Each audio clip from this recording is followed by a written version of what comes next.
But anyway, I really want to thank you, Bill, for inviting me today. And I have been doing research for 40 years, clinical research. And I was on faculty at Rutgers for a number of years before I came to UNM, and I taught research ethics there. So this is a topic that's near and dear to my heart, is to really participate in bringing information about research ethics and helping you guys think about research ethics. And this fall in the psychology department, I'm actually teaching clinical ethics to the graduate students. So my mind is filled with ethics, and so it's a nice opportunity to talk about it some more.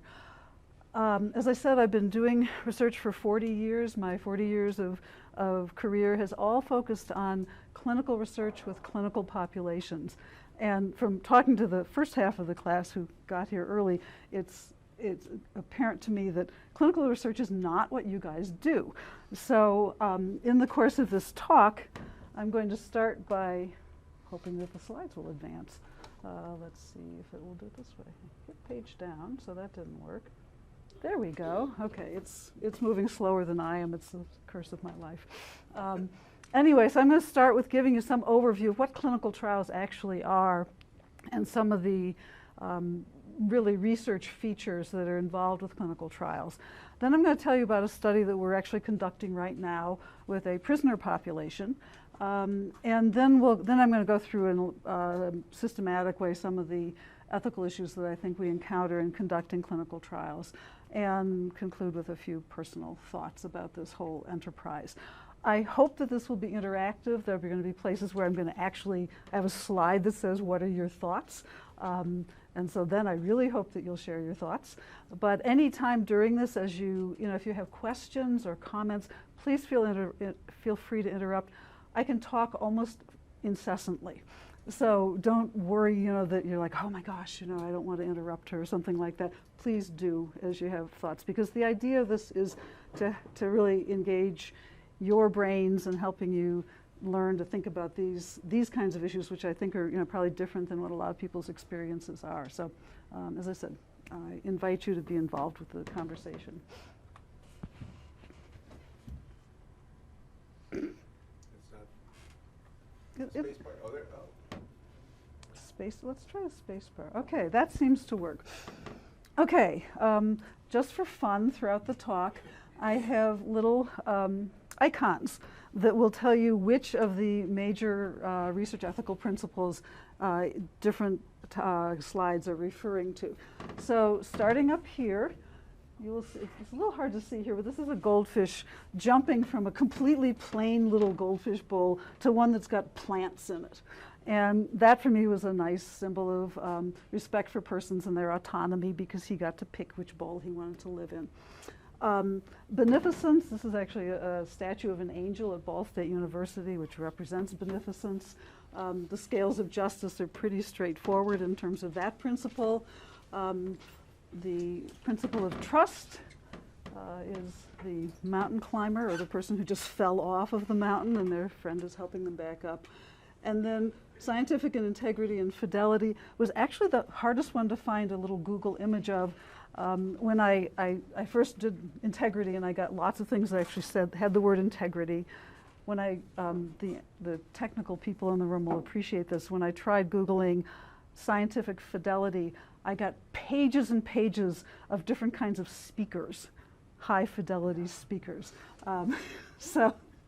So those are the symbols that you'll watch for, and it'll help you kind of guide your thinking and hopefully make it a little bit more interesting. Okay, so I'm going to first talk, as I said, some about what is a clinical trial, what are some of the design features of clinical trials, what are the sort of hallmarks of them. At the end of this part of the talk, I'm going to ask you to share your thoughts about what as you listen to this, what you think are some of the ethical challenges in conducting clinical trials. So as I'm talking, please be thinking about that, because I'm going to ask you to share some of your thoughts. Okay, so let's just start with what is a clinical trial. Basically, a clinical trial is a controlled study to test a treatment or an intervention for a specific problem. Many people are familiar with medication trials, with placebo double-blind placebo trials, things like that. But there also are lots of clinical trials that aren't medications, that they're studying a specific kind of treatment. We usually talk about two different kinds of clinical trials. The first are what are called efficacy trials. More recently, they've been called explanatory trials. But efficacy trials are designed to give your treatment, whatever it is, the very best test possible under the most optimal conditions.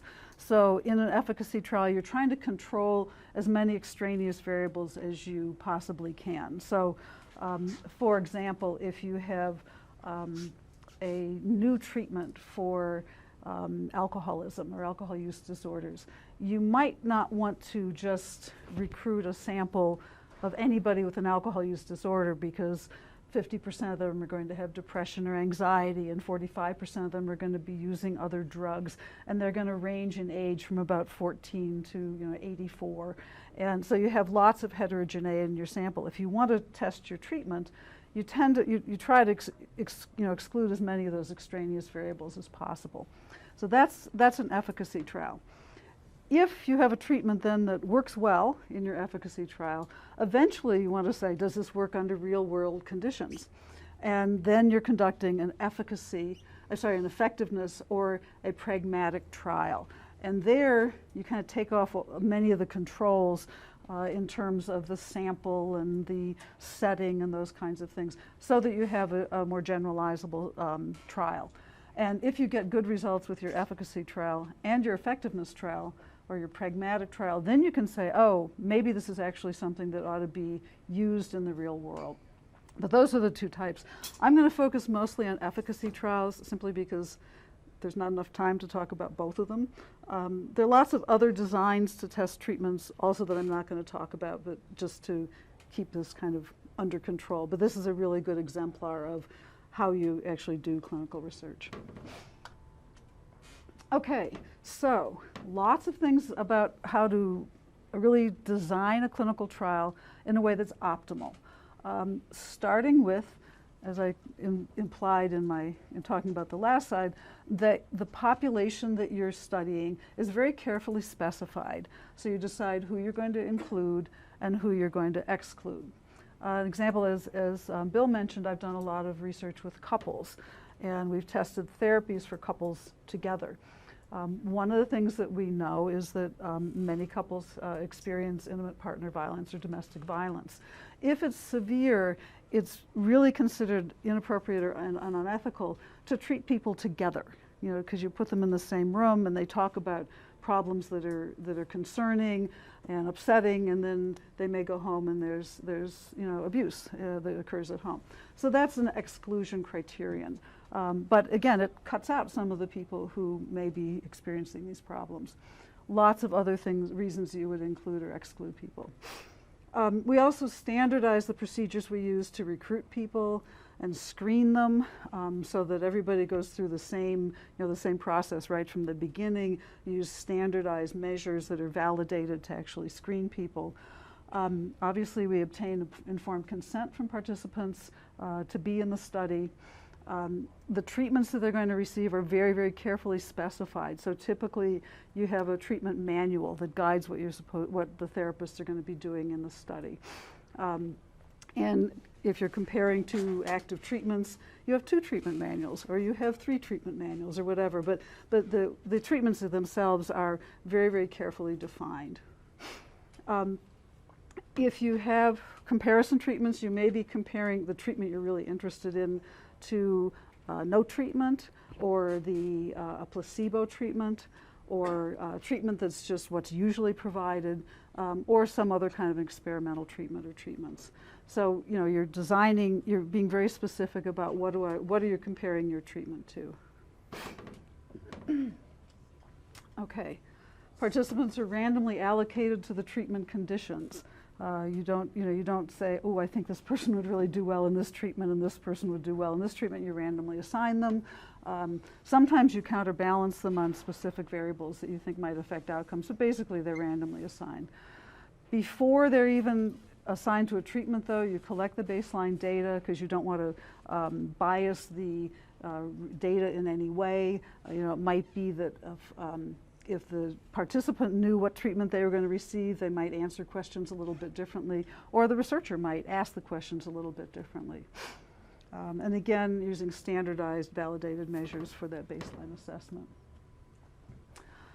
You train the clinicians like crazy, and then you monitor them. You often listen to, if you're doing a psychological or psychotherapy kind of study, you may be recording their sessions and, doing ratings of what they're doing to make sure that they're doing it the way you want them to. You supervise them. So they get really, really well trained and they're really well supervised. Unlike your average clinician in the community, I might say.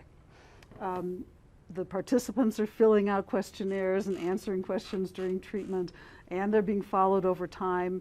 In alcohol and drug treatment studies, the standard really is that you follow people for a year after the treatment is over, and you pay them to get in the study. Yeah?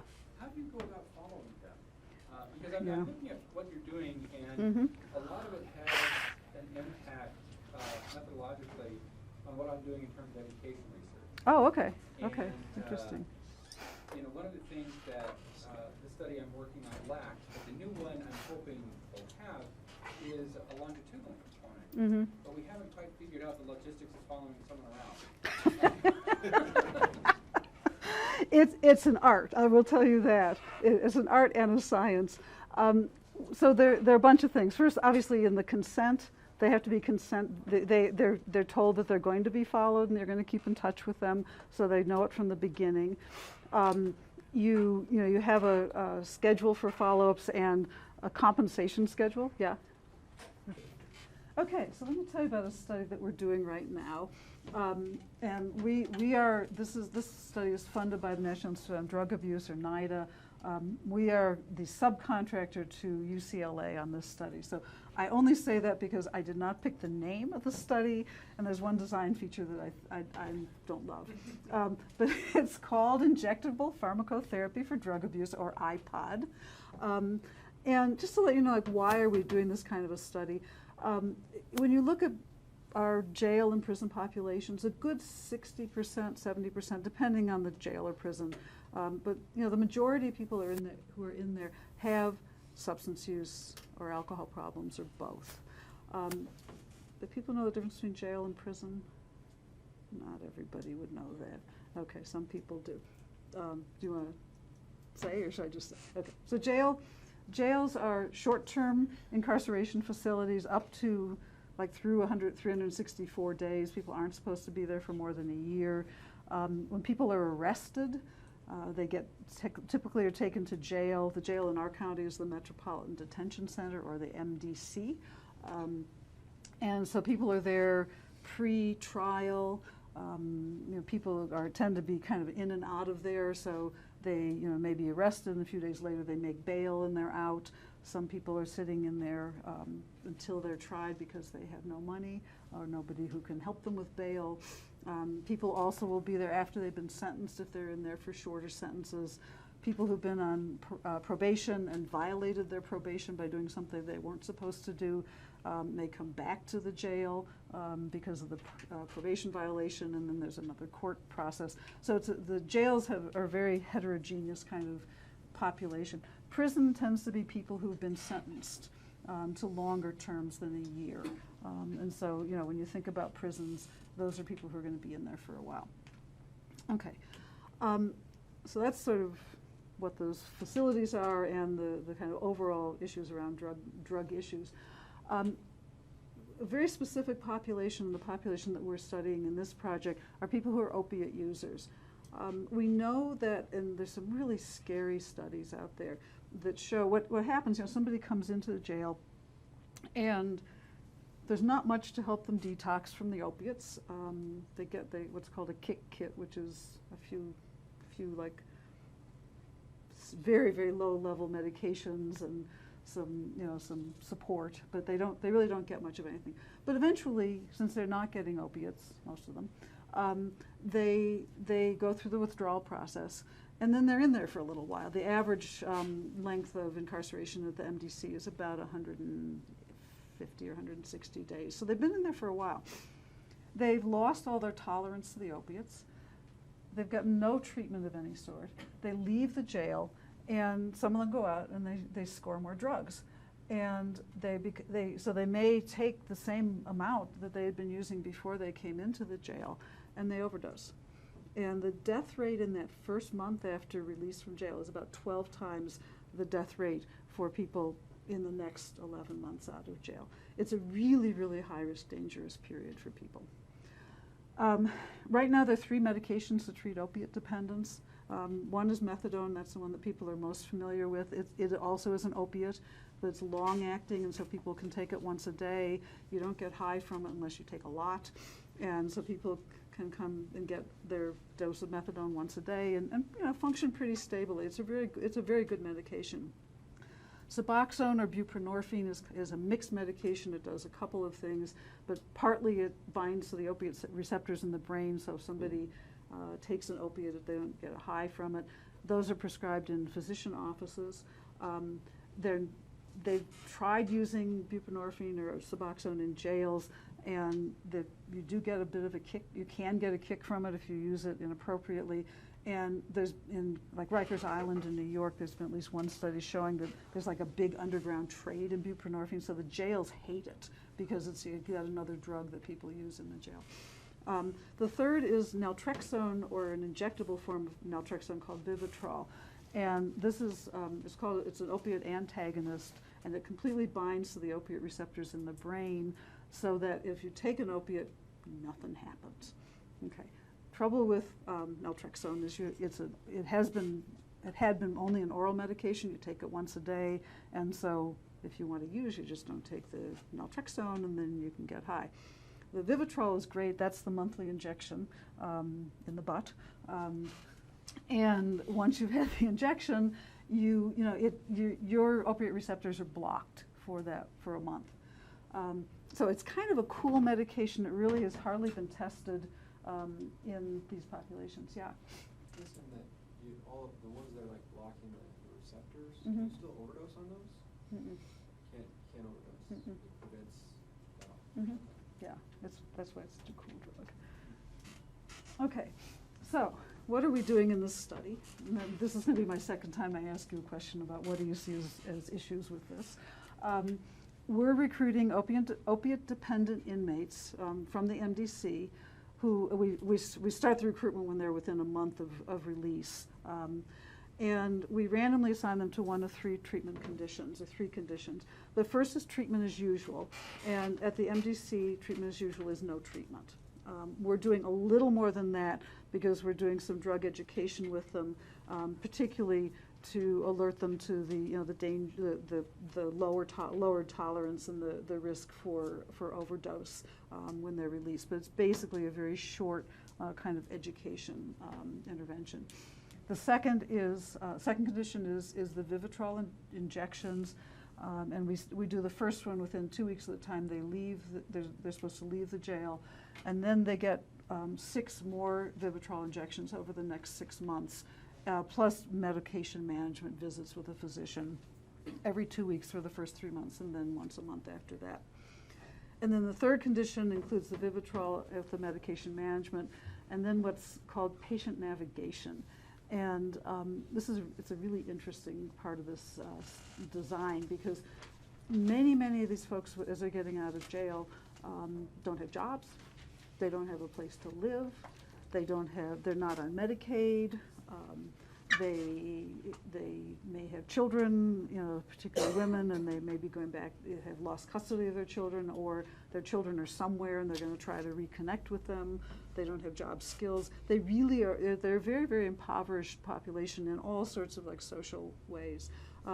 So the patient navigator position is to help a person, the people in this treatment condition, to navigate their lives. So the patient navigator meets with the inmate before they're released from the jail, and then kind of says where are your needs, and then helps them with hooking up with housing, emergency housing, hooking up with emergency food stamps, helps them apply for Medicaid if they need to do that, and so on. And our patient navigator has this huge kind of body of information now about resources in the community. Okay, so that's the design.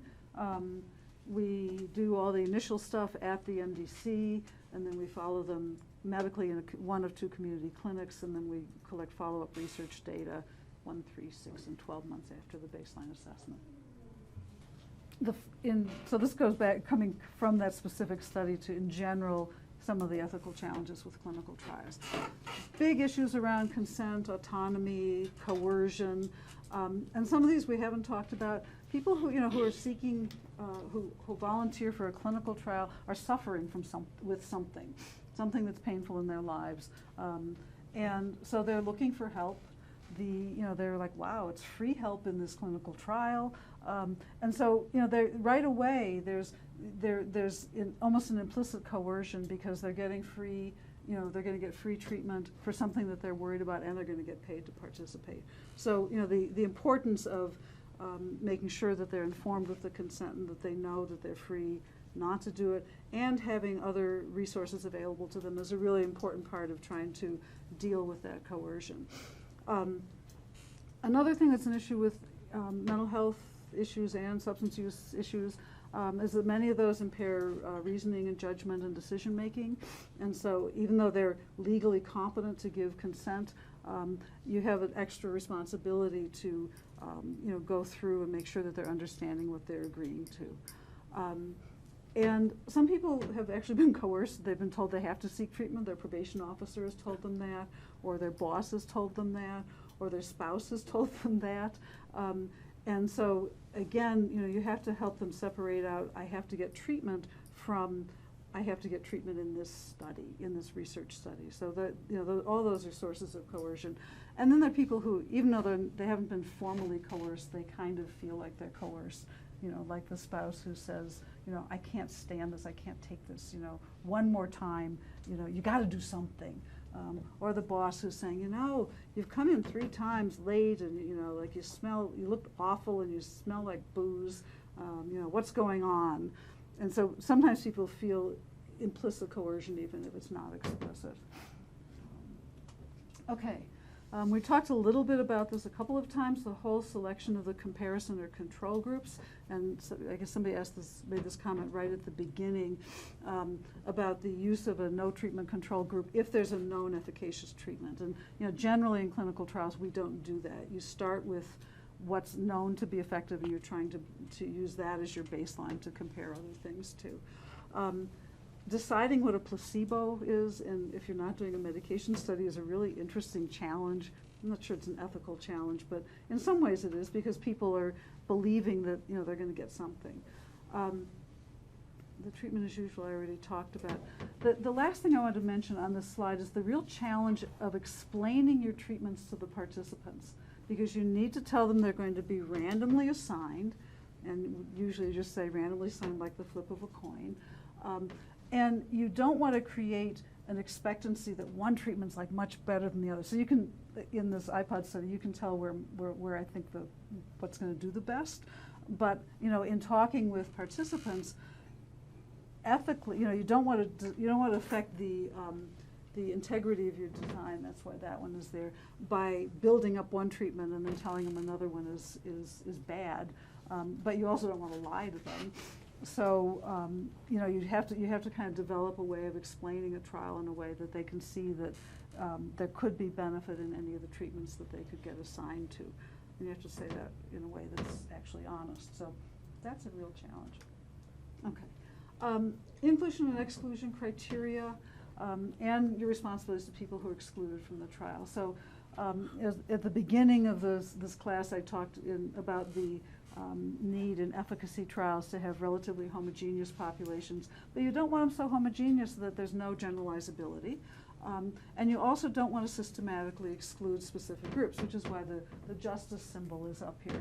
So if you say, I'm only going to do a study, there was a point in the past where people did all mental health and addictions trials with men, and assumed that was relevant to, those results would be completely generalizable to women. We know that that's not true. We know there have been many, many studies, and still true in mental health field, with primarily Caucasian samples. not particularly generalizable to African Americans or Latinos or to Native Americans or, you know, lots of other populations. So, you know, I think you're always like balancing the research design issue against the, you know, the justice issue, which is doing research that's going to be relevant to, you know, a range of populations. What do you tell people who are excluded from the study? In a jail population or any kind of closed system, if you tell people why they're being excluded, word gets around. So, you know, if we said in the jail study, well, you know, you don't qualify for the study. Well, why don't I qualify? Well, this isn't true, but we're excluding people who had taken opiates for pain within the last 6 months, so they'd had a pain condition that required opiates. And we'd say, well, you know, you're being excluded because you had an opiate for pain 5 months ago. You know they're going to tell their friends on the pod, you know, don't tell them about that. So, you know, suddenly, so your sample gets messed up.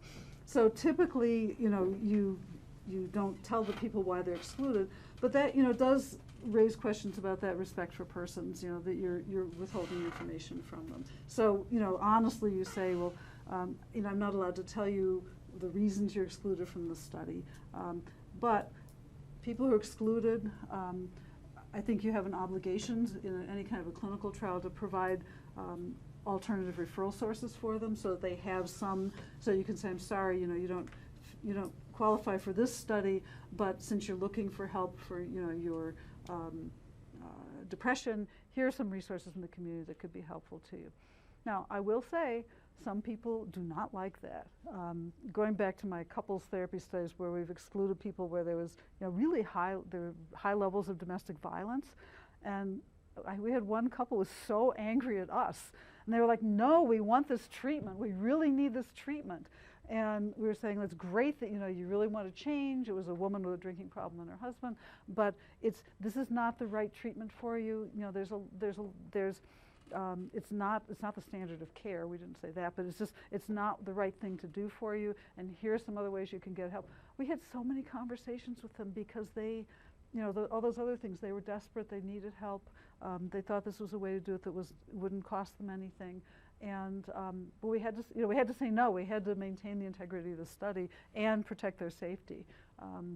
But it's not that easy. Sometimes it's not that easy to exclude people. It seems like a simple thing, but it's not. Yeah. Okay. Let me just talk about measurement for a minute. In psychologists, and I think sociologists are this way as well, love to collect data. We want to know about many, many, many things. And for many years, clinical trials would have participants be there providing data for like 4 to 8 hours. I mean, unbelievable. You have great data, or not necessarily great data, but a lot of data. But you know, I think you have to balance that against that's really burdensome and painful for people to, you know, because you're asking them lots and lots of questions about things that are personally meaningful and difficult at times. So, you know, I think that's both a justice issue and a respect for persons and their autonomy kind of issue that you're needing to balance those. A second thing is selecting measures that are appropriate to the population. So the literacy is one that you've been pointing out, but things that are relevant for the person's gender, race, ethnicity, age, reading ability, you know, that all of those things, if you want to make sure that your results are meaningful, you want to have measures that are relevant to the population. And some questions and measures have impact on the participants, so you know, you need to have some preparation for that. Some things are upsetting and distressing. And also, just from a design point of view, sometimes assessment actually impacts outcome. So certainly in the alcohol field, there's actually a whole cute, neat little literature that shows if you simply assess people, they often decrease their drinking, because you're asking all these questions about their drinking and the problems it's caused, and it kind of gets a whole process going. So it's more a design feature than an ethical issue, but one that I just thought I'd throw in there. Okay, randomization. I've talked a little bit about explaining randomization.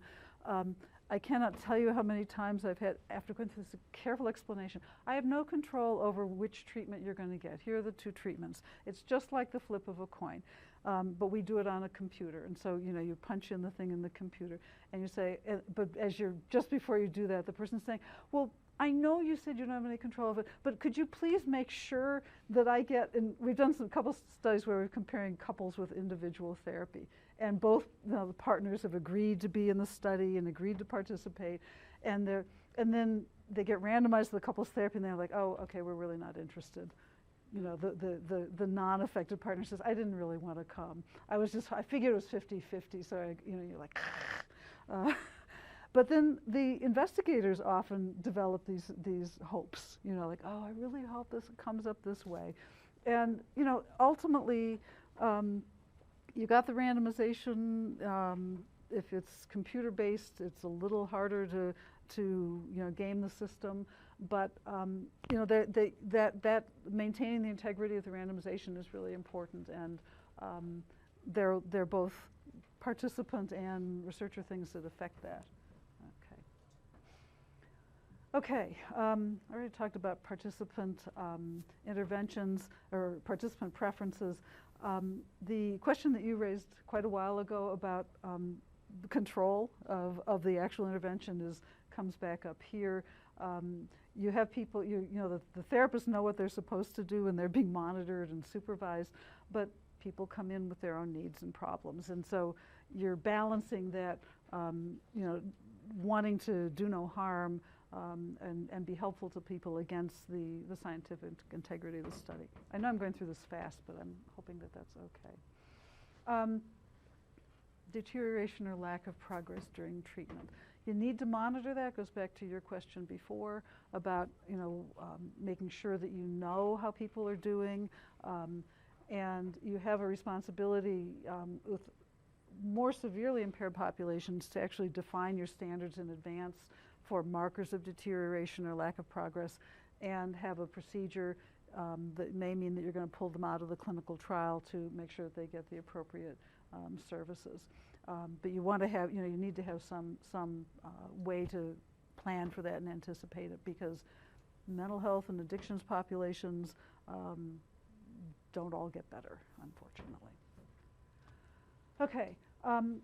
Deterioration during follow-up is a little bit different issue. So if you're not providing, if you're done with all the treatment and now you're following them, and the research interviewer hears that somebody is doing poorly, you're on the kind of horns of a dilemma, because really what you're trying to do is evaluate the outcomes.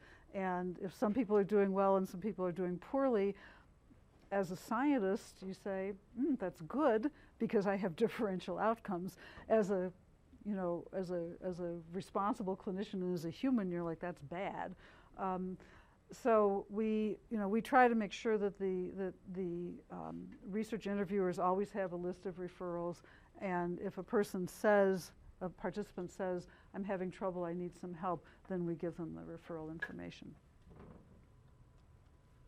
Okay.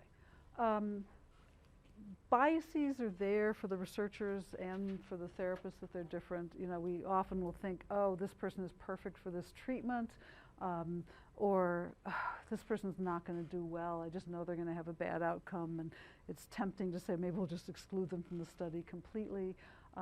So there's a lot of having the controls in place to balance those two things to maintain the integrity of the study. Okay, the last two slides. The first is the researchers and the therapist hearts.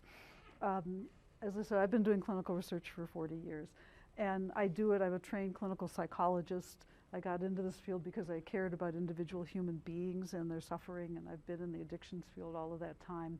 And I do this because I want people to get better, and I want my science to generate better knowledge, knowledge to help more people get better.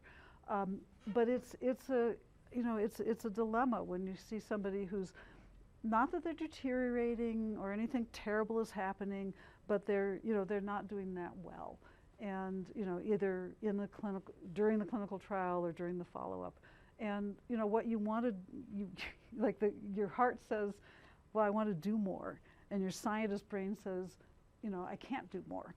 And so there's that balancing that's really, really, I think, difficult in doing clinical research. That's different than other kinds of research.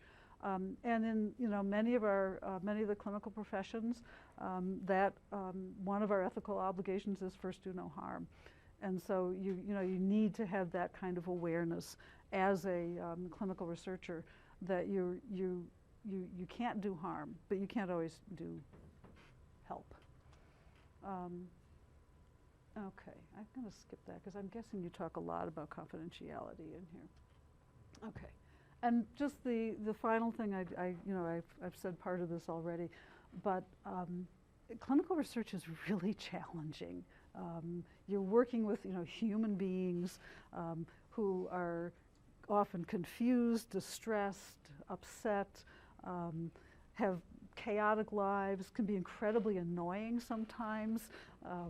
You're like, why don't you just come in for your research follow-ups, or why don't you answer the telephone or return my calls? And just that there's that frustration piece that's different than other kinds of research. And as I said, there's that desire to